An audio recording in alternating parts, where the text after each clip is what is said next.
Hey friends, if background intelligence transfer service is using excessive data, then please watch this video.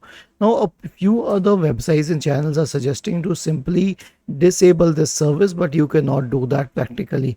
Yeah, for the time being, you can do that, but when you restart your computer or if you leave it idle without updating it for a very long time, that service will restart and you will be stuck in the same loop. So here's what you can do. Right click on the start button and select settings. Go to Windows updates and then click on check for updates in the right pane. Install each and every update possible.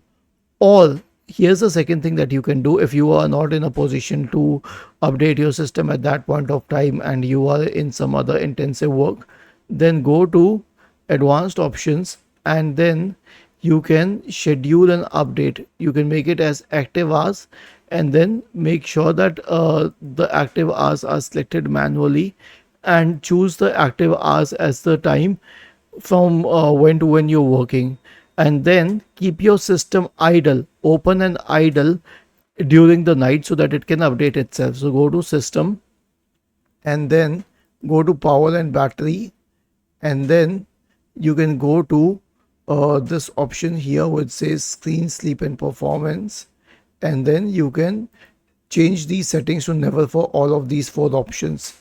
Okay, this is after scheduling the update. Was this helpful? If yes, then please subscribe to the channel. If not, then let us know in the comment section of the video on how we could help you further. Thank you for watching this video and have a nice day.